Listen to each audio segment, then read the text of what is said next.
those amusement devices that really push the envelope of human creativity and imagination, that push you to the edge of danger but don't quite let you go there. Fueling this industry is the human need to challenge our bodies and minds. It really conjures up all of those emotions and feelings that really make you feel like you're out of control, but you know you're not out of control.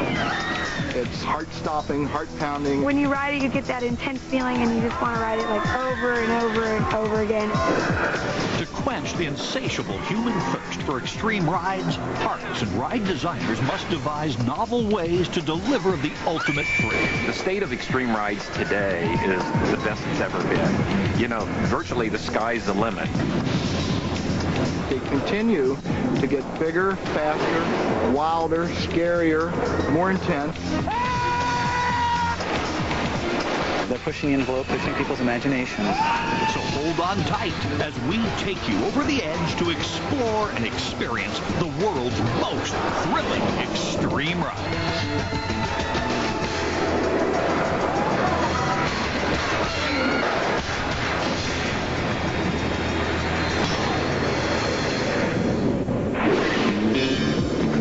Some 317 million Americans visited 450 amusement parks in the United States last year. What they seek are fun and thrills. Thrill, fear, and fun. It's all the same. For someone who really likes rides, you know, you want to have the fun, and a lot of people, you can't have fun unless you have the fear.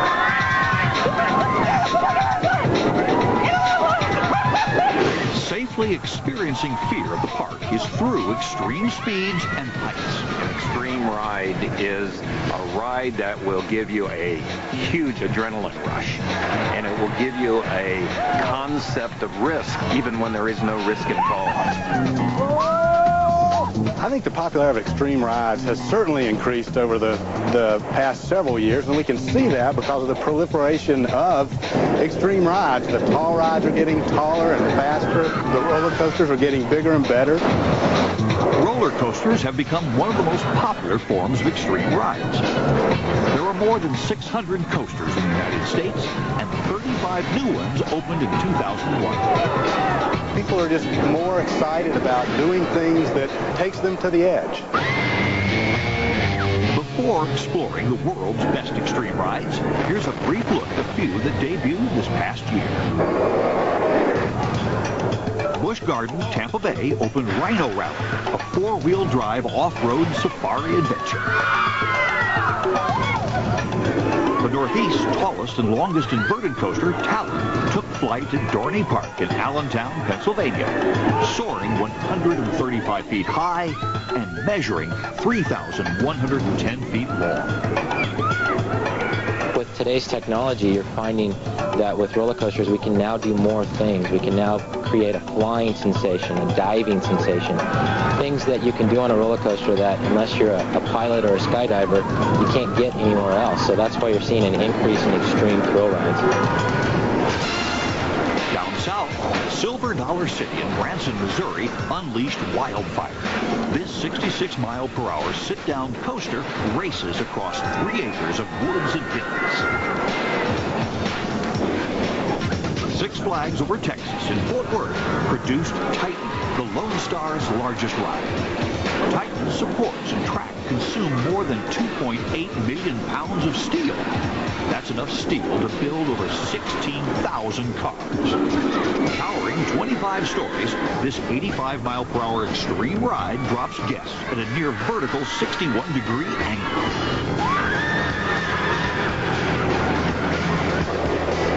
Not to be outdone, Six Flags Great Adventure in Jackson, New Jersey opened the East Coast's tallest and fastest traditional steel coaster.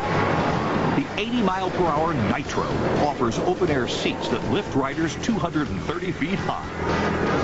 Then it blasts them into extreme maneuvers that include a 215-foot first drop, double highly banked horizontal flat loops, an S-curve, and a high-speed hammerhead featuring intense tight twists and turns.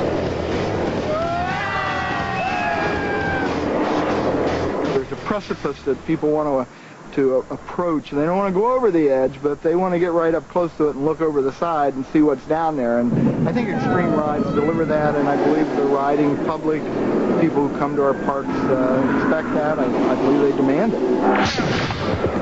Fulfilling that demand, Deja Vu opened at Six Flags Magic Mountain in Valencia, California, Six Flags Over Georgia in Atlanta, and Six Flags Great America in Gurnee, Illinois.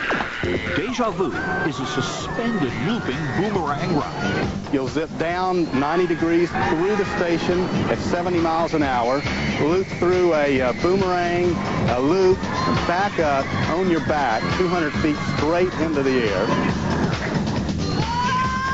You feel like an astronaut as you're climbing this thing. It really takes roller coasters to another extreme because you truly get a forward and backward sensation, thus the name Deja Vu.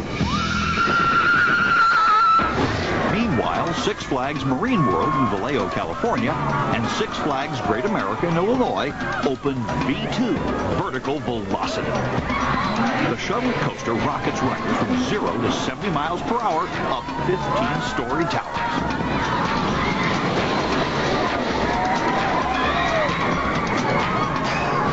Paramount's King's Dominion in Doswell, Virginia, aimed to redefine extreme by unveiling Hypersonic. The world's first air-launched coaster utilizes shock absorbers, rubber tires, and compressed air technology to jettison riders from 0 to 80 miles per hour in less than 2 seconds.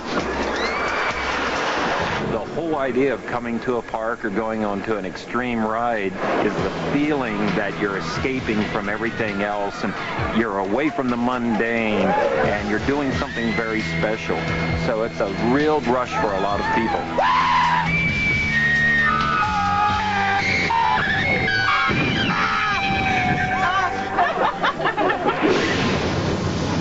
Now, let's journey to Mitchellville, Maryland to explore our first extreme ride, where a human flight machine streaks through the sky, soaring 115 feet high, along 3,340 feet of steel track, exceeding 50 miles per hour, coursing through a horseshoe inversion, a vertical loop, a pair of corkscrews, and 4 180-degree flips. And it can only be faced lying down. Yeah! Batwing! Six Flags America! Absolutely extreme! Woo!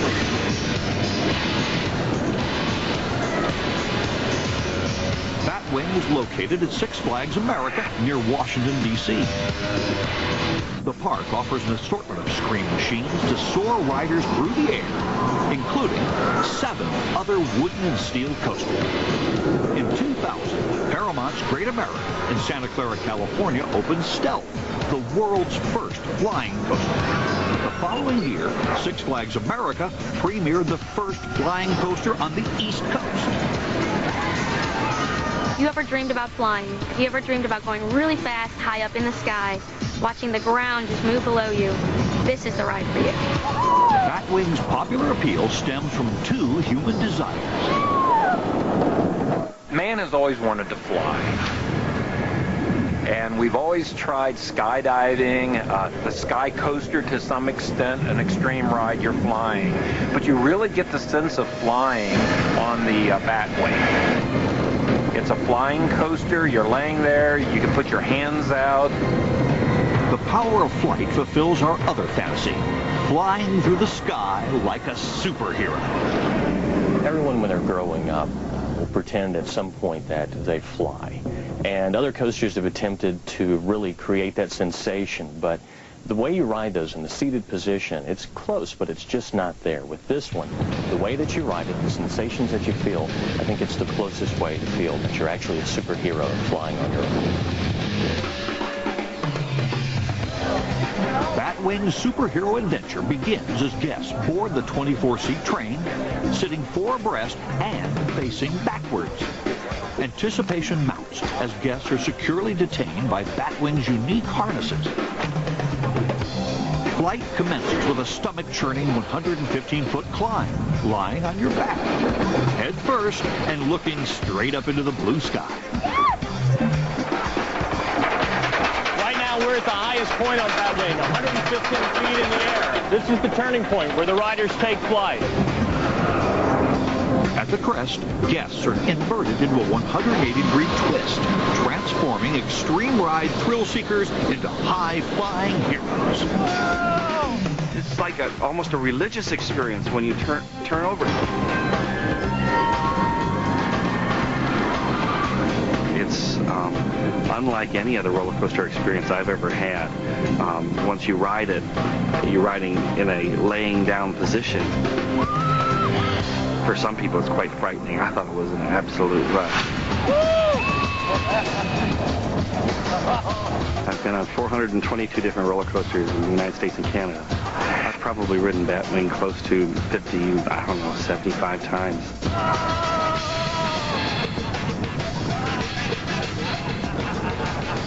Batwing is the most intense roller coaster I've ever been on.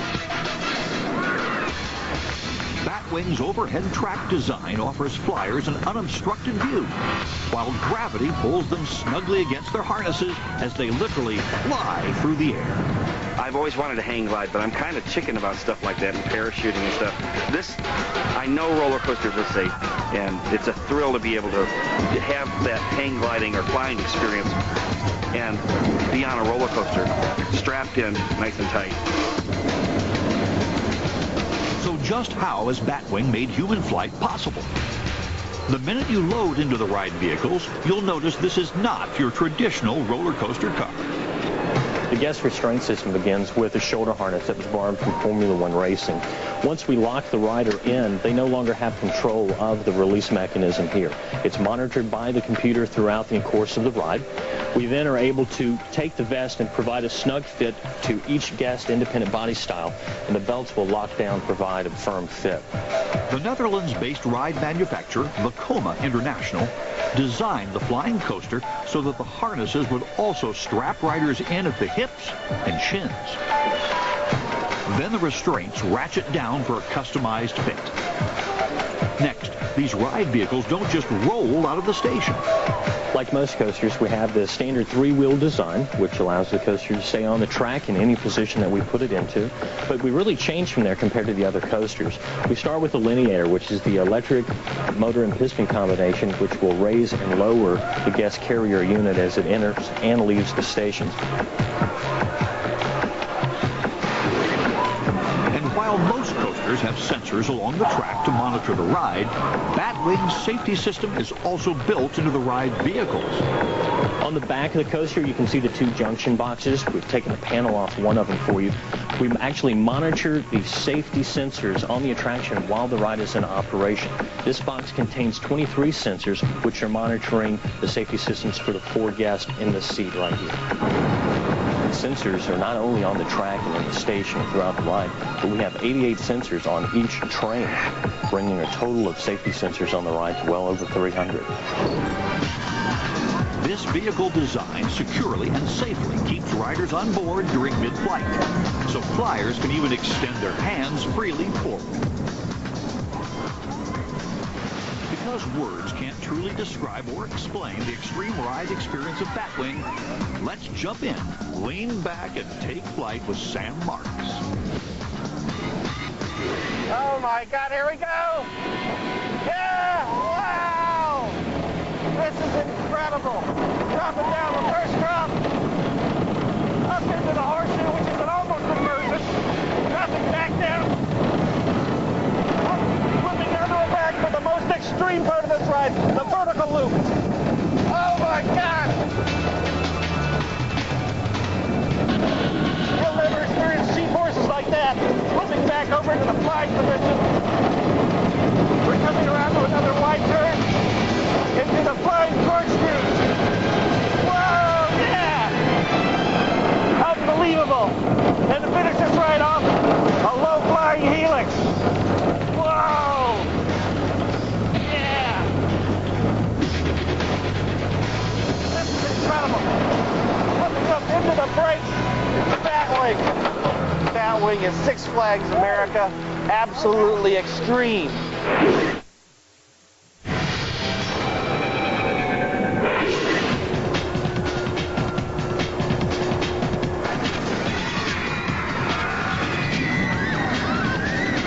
I think Acrophobia is an extreme ride because it's very fast. It's very frightening.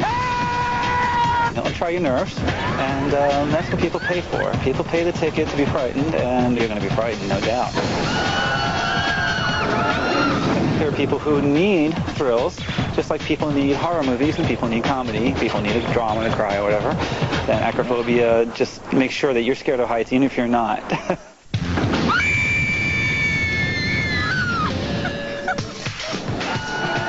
If it's fear of heights you wish to confront, then fly on over to Six Flags over Georgia. This 250-acre extreme park has just raised the margin on novel ways to deliver extreme fright. And this particular margin stands 200 feet sky high. Acrophobia came about as a result of some folks getting together and saying, you know, we've pushed roller coasters almost as far as we can push them. Let's look at something a little different and see if we can find a new experience that can replicate the thrill of a roller coaster, but can do it in a different way. And thus, Acrophobia was born. Located on the outskirts of Atlanta, Acrophobia is the first free-fall drop ride where riders don't just sit in seats. They stand with legs dangling free. The ride also doesn't take the traditional journey straight up. It spins riders 360 degrees so they can try to enjoy the breathtaking view. But what makes this ride unique among other drop rides is when you get to the top, you know you're going to drop, but as the seat comes a little forward a few degrees and up to 15 degrees, you know, most rides you drop and you go feet first, but here you're looking down, and that can be scary. When you're 200 feet in the air and looking straight down 200 feet, it feels like you're 1,000 feet in the air. You're sitting there for what seems like an eternity, waiting on this thing to drop, looking at the ground 200 feet below you, wondering if it's ever going to drop. I think it's that pause, that long pause that gets people because they don't know when it's going to happen. I'm scared. And I can tell you there's no sensation like looking straight at that ground 200 feet in the air and watch that come up to you in less than a second.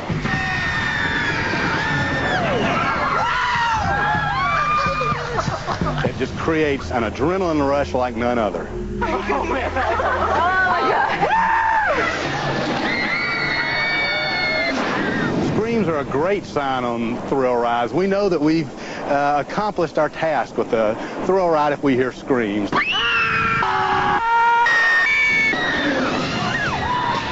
deliver these screams and laughs, Acrophobia employs a myriad of mechanical, electrical, hydraulic, and pneumatic functions to accomplish each ride cycle. The ride's creators, Intamin of Switzerland, designed Acrophobia with a lift system that locks and attaches to the 65,000-pound seating ring.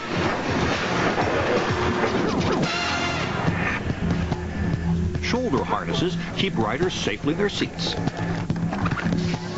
Then, 4 AC drive motors rotate the 30-passenger ring as it ascends 200 feet.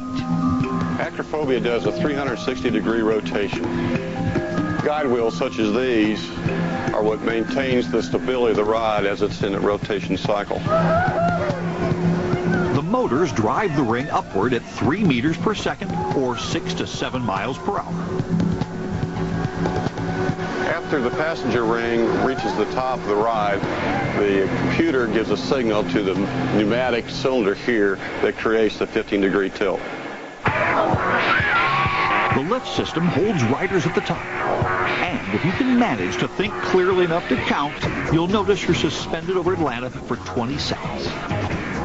Then the hook release activates, and now gravity takes control. Passengers plummet toward the earth, experiencing pure free fall at 58 miles per hour. The only thing stopping them from hitting earth? It's the basic magnet principle where you have eddy current, where you have the north and south poles. And what this does, we have a series of magnets that goes through these brake fins. Intamin designed a magnetic braking system. Brake fins lining the base of the tower are composed of a mixture of steel and copper. The magnets in the rider's braking system are naturally repelled by the copper element. The actual brake fins, what changes the braking action of the passenger vehicle is the increased amount of copper that's added to the steel material. As you come down, that increase of copper keeps increasing, which in turn gives you the slower and slower speed of the passenger vehicle. It gives to a nice soft stop.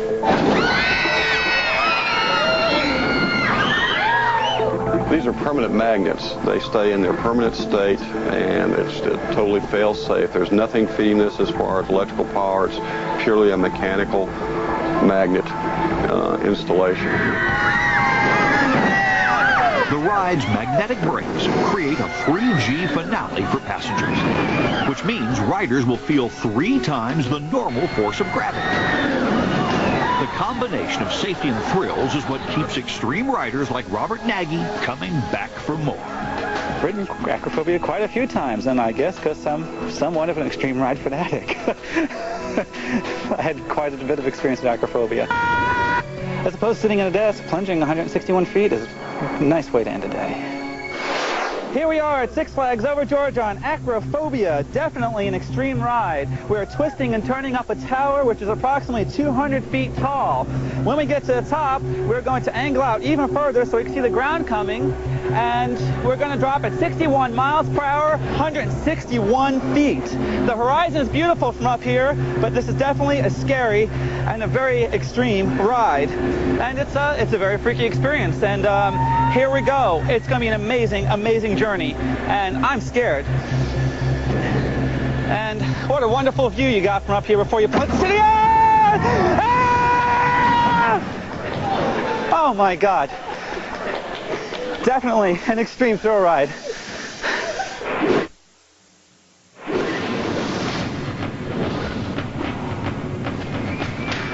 A recent addition to the Extreme Ride arsenal is located right here at Knott's Berry Farm in Buena Park, California. Ghost Rider. It's extreme in speed, surprises, and size. The 118-foot tall structure is monstrous in density.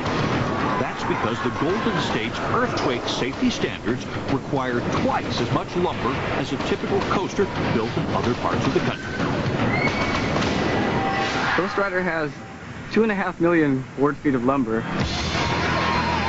When you're riding the ride, it gives you that feeling that you don't know where you're going because of all the lumber and the turns that are in the ride. It keeps you on your toes, keeps you guessing. Extreme ride aficionados call Ghost Rider an extreme ride because its 4,500-foot long track is filled with non-stop drops, turns, twists, and bends.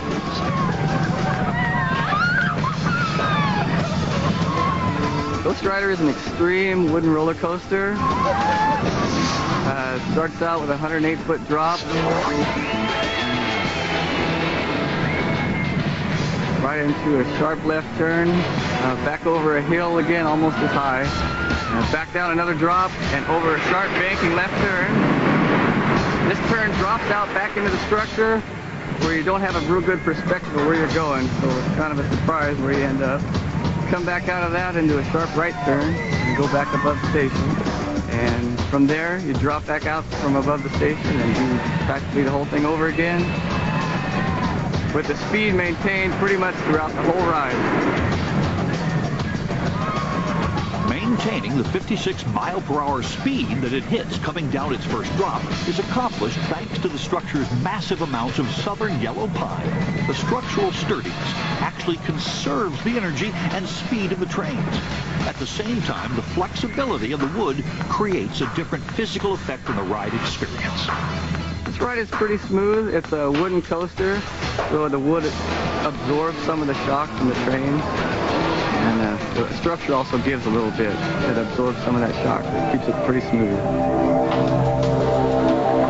Built by Custom Coasters of Cincinnati, Ohio, Ghost Rider doesn't begin immediately with a lift hill like traditional coasters. It drops into a small ravine first. Then, riders are treated to 14 hills crossovers and 3 bridges while experiencing more than 3 Gs. The Scream Machine keeps its fast and furious pacing to the very end. One of the reasons the ride feels so fast is there are no trim brakes throughout the entire ride, only at the end when you come into the station, just to slow you down enough to bring it to a stop in the station. The fact that Ghost Rider is a wooden coaster adds to the scare factor. I think wooden roller coasters are scarier because you hear that creaking of the wood and it just looks more man-made, I guess, and so it has that more risk factor of like, you just kind of think it could just crumble, which is really scary. If Ghost Rider is a bundle of untamed fury in the daytime, its extreme thrills and chills go off the scale at night, especially in October, when Knott's Berry Farm transforms into Knott's Scary Farm. I think Ghost Rider is better at night because it makes it scarier because you don't know what's coming next and you really can't see what's in front of you. So you never know if you're going to go down a drop or hit a sharp turn or if it's going to slow down or speed up. So it makes it scary because you never know what's going to happen next. Knott's got into the Halloween scare business almost 30 years ago. Its annual Halloween haunt has become so successful at attracting sold-out crowds, similar Fright Night festivities have been picked up by parks across the country. Halloween is becoming an event that increases in popularity. It's the second largest holiday after Christmas. Halloween Haunt is an environment that they know that they can come out and be scared. They know that the scares are built to have fun, and that's what the industry tries to provide. The haunt starts with the basic fright element, darkness. Then fall, ghosts, and monsters add more thrills and chills into the fright mix. They have about 700 monsters that come out, and you basically come to get scared, the wits out of you.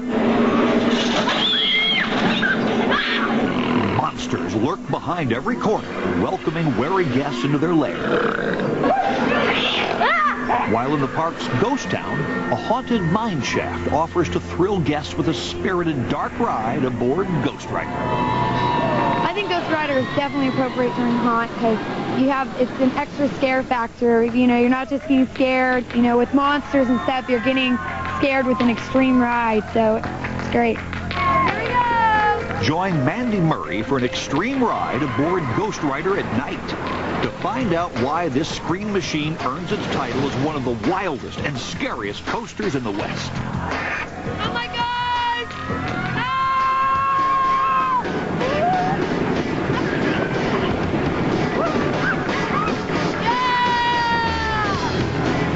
Ghost Rider reaches the maximum speed limit of 55 miles an hour, but for some reason it feels a lot faster than that. Here we go! Yeah!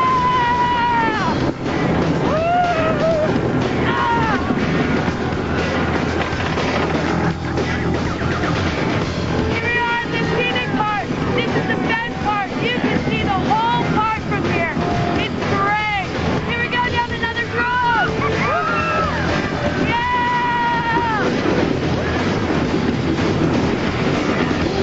This ride is extreme during the day, but it's even better at night because it seems like at parts you can't even see where you're going. Yeah! Here we go down the Camelback, which is a series of hills. Oh, yeah!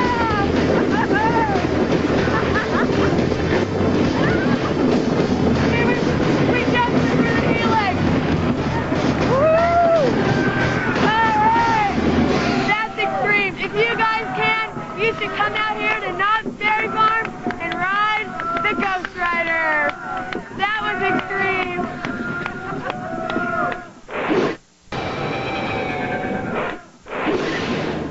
A haunting of another sort is occurring near Pittsburgh, Pennsylvania, at Kennywood. The park's Steel Phantom haunted riders since the coaster opened in 1991. Hurdling riders down its record-breaking 225-foot drop and into multiple loops plus a corkscrew, the Phantom made a name for itself in several top 10 coaster lists. But But in the year 2000, Kennywood decided to do the unthinkable. The park decided it would tear down the Phantom to make room for a new extreme ride.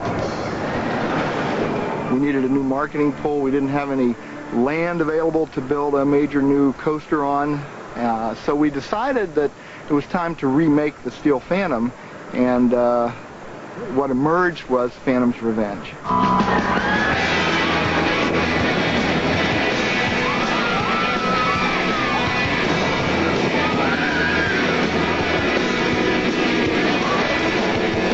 When I'm riding this ride, I feel like I'm flying. You're going so fast down those hills. You can't help but feel the air in your face.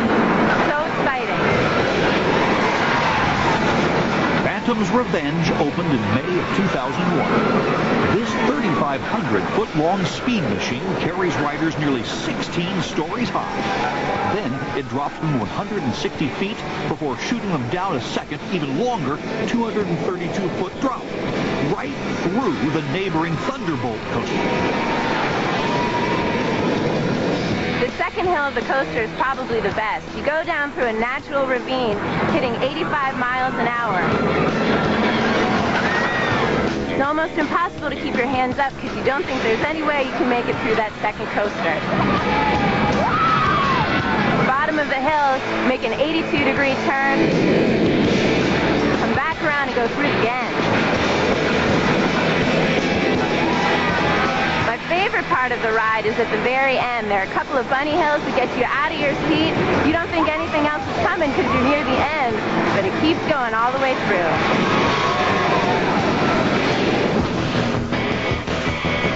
In the fall of 2000, the transformation of the Phantom began.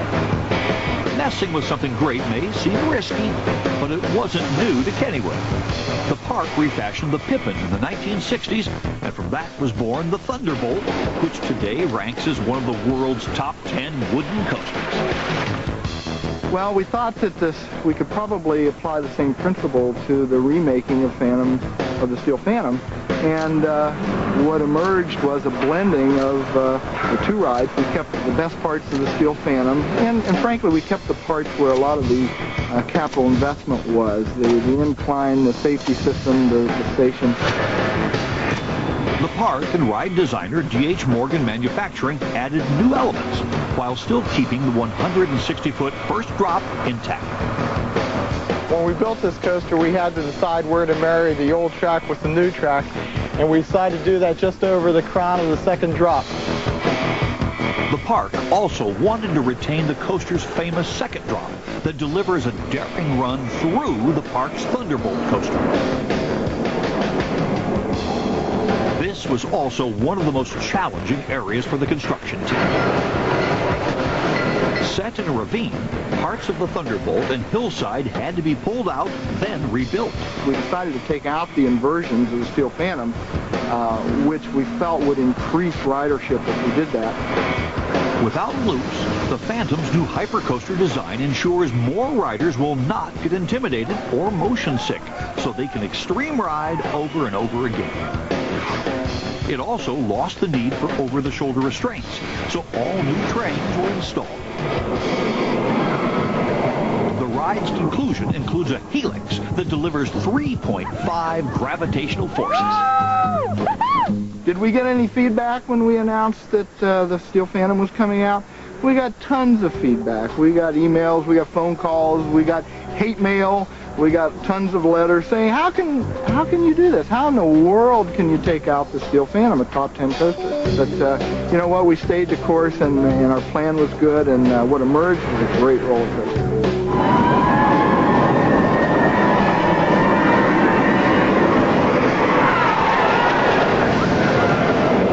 That they could make the Steel Phantom any better, but this is a great ride, definitely a top 10.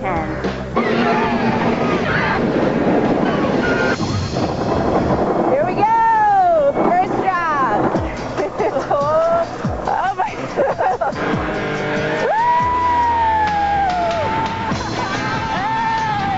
Here we go! Up the second hill! 232 feet! Through the Thunderbolt! Woo!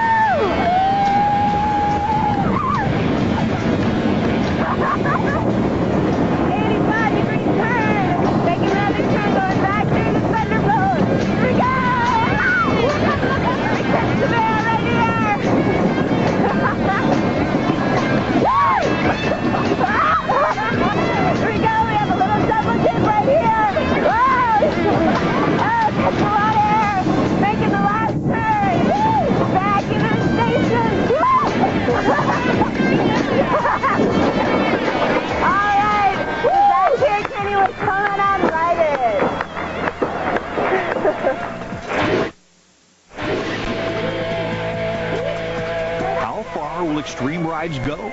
On December 21st of 2001, Fuji-Q Highland Park near Mount Fuji, Japan, unleashed the world's fastest coaster. Dodonpa, made by S&S Power of Utah, blasts riders from 0 to 107 miles per hour in under 2 seconds. 5,000 miles across the Pacific, in Valencia, California, Six Flags Magic Mountain broke in the year 2002 by offering a revolutionary coaster, unlike anything else on the planet. It's actually, the train is different than any other trains. Well, you're spinning, so it's like, how can I describe it? I never seen a coaster like this. This ride, and they took it to the extreme. They really did. Come on, look at the drop, man. It's like if you're facing down, you're just like skydiving, man. You're like free falling. You don't know what's coming next. Because sometimes you're like spinning backwards or forwards, 360 degrees. Like, and then the speed, man, it goes fast. And you feel the rush.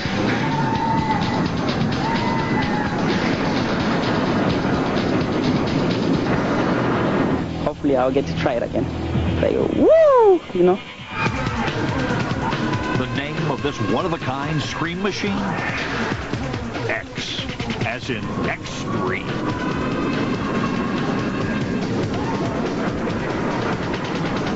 X is the first of its kind fourth-dimensional roller coaster, meaning for the first time ever, riders are going to sit on the outside of the track as opposed to above or below.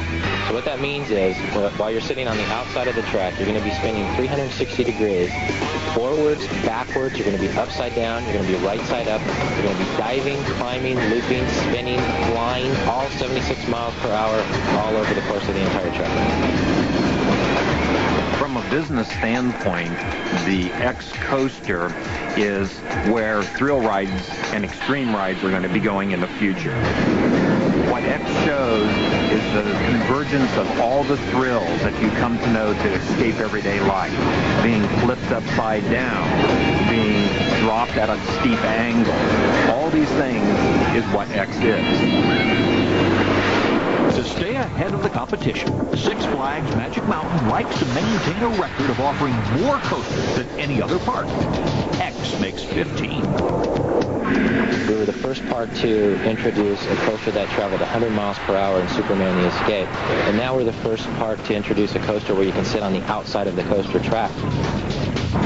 I think X is truly a glimpse into the future. I think it's a ride that's revolutionary and way ahead of its time.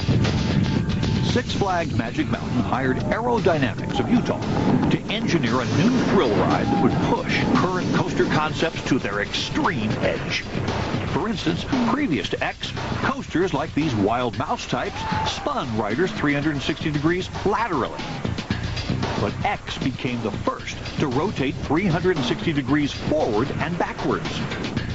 Such complex acrobatic maneuvers through 3,600 feet of twisted track are accomplished thanks to a totally unique 20-foot wide vehicle design. The way we accomplished turning the seats on this ride is another big point of difference between X and any other roller coaster in the world. You can see that we have 4 rails on this roller coaster. Every other roller coaster in the world only has 2. The yellow rails are just like any other ride in the world. It's what supports the vehicle and allows it to travel along the track. What's different are the purple rails. The purple rails we call the X rails, and they control the rotation of the seat. Spatial variances between the purple rail and the yellow rail trigger the seat to spin. This assembly right here is called the X-Rail carrier. The X-Rail carrier is a set of wheels that's attached to a gear rack. And as this space opens up, the X assembly moves up and down, forcing this entire gear rack to move up and down within the chassis. The spinning of that chassis gear allows the entire seat to move forwards and backwards 360 degrees. A misperception on this ride is that the seats spin randomly as it goes throughout the ride, and that's not the case. They are only moved from one position forward or back as we vary the position of the X-rail to the yellow rails.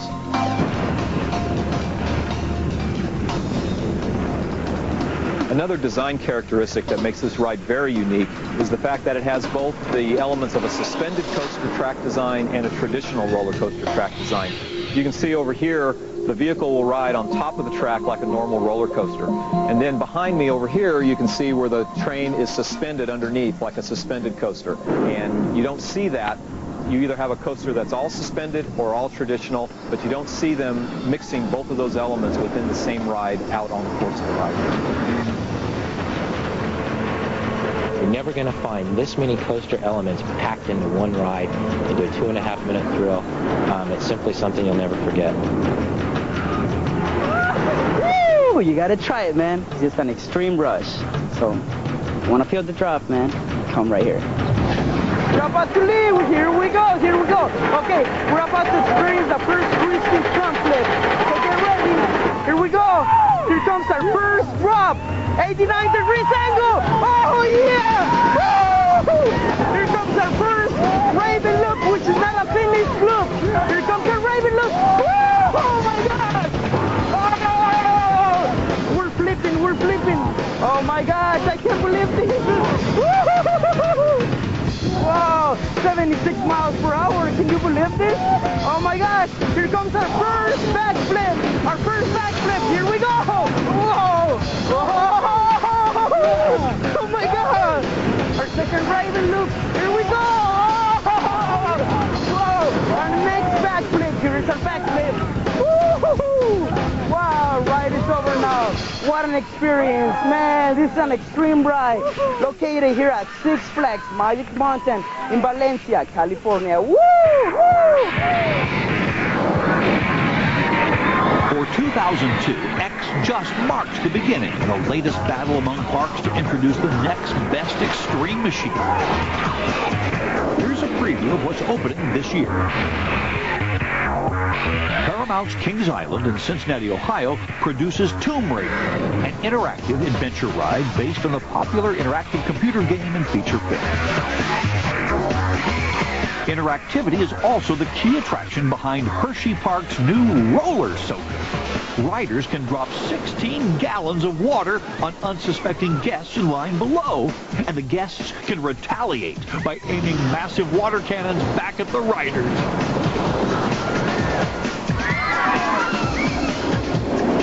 Cedar Point in Sandusky, Ohio defines extreme by erecting an innovative launching coaster. The 215-foot high, 72-mile-per-hour Wicked Twister becomes the world's tallest and fastest double-twisting impulse coaster. Batman Dark Knight at Six Flags New England is a floorless coaster. Riders seated on flying chairs rock at 55 miles per hour through a powerful series of loops, turns, and twists. 7 inversions in all.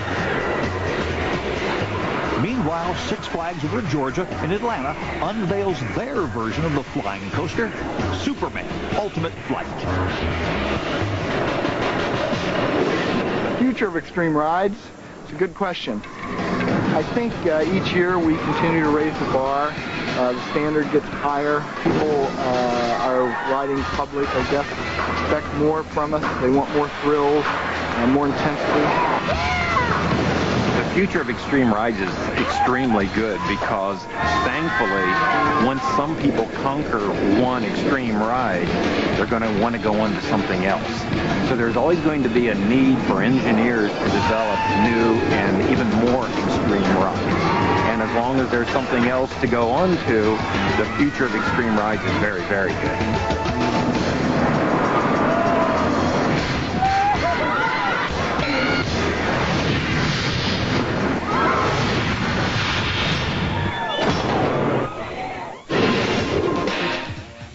Coming up next, FBI agents track down deadly fugitives on the FBI files. And don't forget that you can go behind the scenes with the FBI files online anytime at discovery.com.